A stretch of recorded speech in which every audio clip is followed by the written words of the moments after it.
কেন একজন চেয়ারম্যানের যোগ্যতা মিনিমাম গ্রাজুয়েট হবে না এই মর্মে রুল নীতি জারি করেন। গ্রাম আদালতে বিচার করতে পারেন, গ্রাম আদালতের প্রধান তিনি।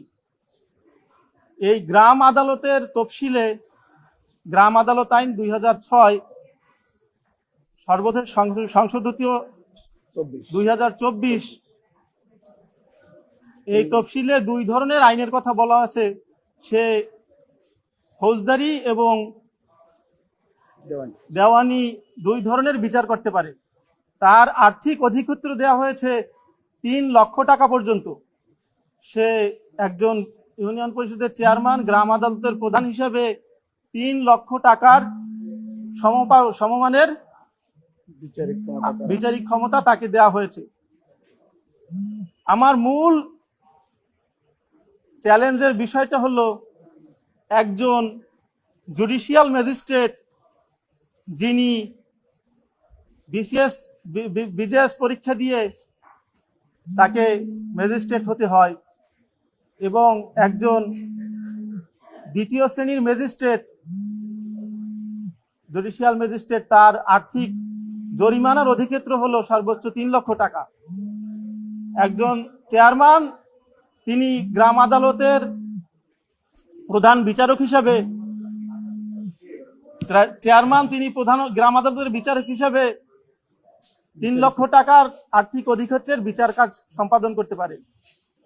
তাহলে একজন শিক্ষাগত কোনো যোগ্যতাহীন ব্যক্তি কিভাবে একজন জুডিশিয়াল ম্যাজিস্ট্রেটের সমপরিমাণ আর্থিক অধিক্ষেত্রের বিচার সে কিভাবে করবে, তার সে আদৌ যোগ্যতা সম্পন্ন কিনা, এই বিষয়টি আমি মূলত চ্যালেঞ্জ করেছি।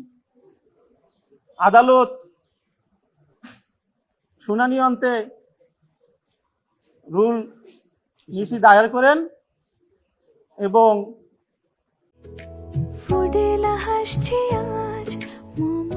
ফুডেলা একটি নাবিল পণ্য। কেন একজন চেয়ারম্যানের যোগ্যতা মিনিমাম গ্রাজুয়েট হবে না এই মর্মে রুল নীতি জারি করেন। রেসপন্ডেন্ট হলো প্রথমত স্থানীয় সরকার বিভাগের সচিব, দ্বিতীয়ত আইন মন্ত্রণালয়ের সচিব এবং নির্বাচন কমিশনের সচিব। রুলটা সাধারণত কোর্ট 4 সপ্তাহের দেয়। হ্যাঁ, আমাদের কাছে অর্ডারটা নাই, 4 সপ্তাহেই দেয় সাধারণত। ইন্টারিম অর্ডার নাই। ইন্টারিম অর্ডার হলো যেহেতু সেকশন আইনটা চ্যালেঞ্জ করেছি, আইনটা কারেকশন হলে এটা অলরেডি বাস্তবায়ন হয়ে যাবে। এটাই কোনো ইন্টারিম অর্ডার হয় না। আপনার প্রশ্নের উত্তর হলো একজন পার্লামেন্টের মেম্বার, তাকে কোনো জুডিশিয়াল বা বিচারিক ক্ষমতা দেওয়া হয়নি। একজন পার্লামেন্টের মেম্বার, সে তার কোনো বিচারিক ক্ষমতা নাই। 1 নম্বর প্রশ্ন উত্তর। 2 নম্বর হলো যে একজন পার্লামেন্টের মেম্বার ইউনিয়ন পরিষদের চেয়ারম্যান হিসেবে ইউনিয়ন পরিষদের যে যোগ্য যত আর্থিক এবং প্রশাসনিক ক্ষমতা আছে তাকে দেয়া হয়েছে। এই প্রশাসনিক ক্ষমতা এবং অন্যান্য ক্ষমতা 28টি ক্ষমতা দেয়া হয়েছে একজন চেয়ারম্যানকে। এই ক্ষমতা একজন পার্লামেন্ট মেম্বারকে দেওয়া হয়নি। সুতরাং যেহেতু বিচারিক ক্ষমতা একজন ম্যাজিস্ট্রেটের সাথে সাংঘর্ষিক, একজন ম্যাজিস্ট্রেট তাকে 3 লক্ষ টাকা সমমানের দ্বিতীয় শ্রেণীর ম্যাজিস্ট্রেট, জুডিশিয়াল ম্যাজিস্ট্রেট, সে বিচার করতে পারে, আর্থিক জরিমানা দিতে পারে 3 লক্ষ টাকা।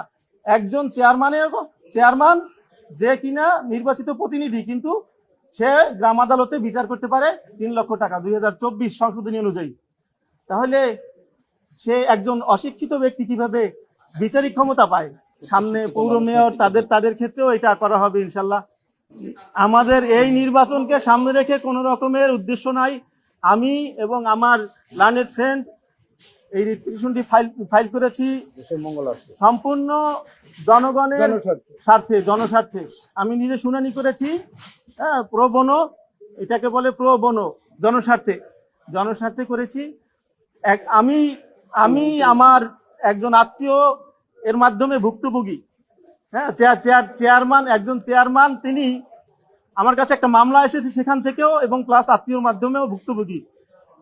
আমার কাছে একটা মামলা এসেছে একজন চেয়ারম্যান যেহেতু ইউনিয়ন পরিষদ থেকে সে ওয়ারিশ সার্টিফিকেট দেয়, একজন চেয়ারম্যান সে ওয়ারিশ সার্টিফিকেট দিল, ভুল ওয়ারিশ সার্টিফিকেট, সেই ওয়ারিশ সার্টিফিকেট নিয়ে সেই ব্যক্তি কি করলো, অন্য একজনের জমি সে রেকর্ড করিয়ে নিল।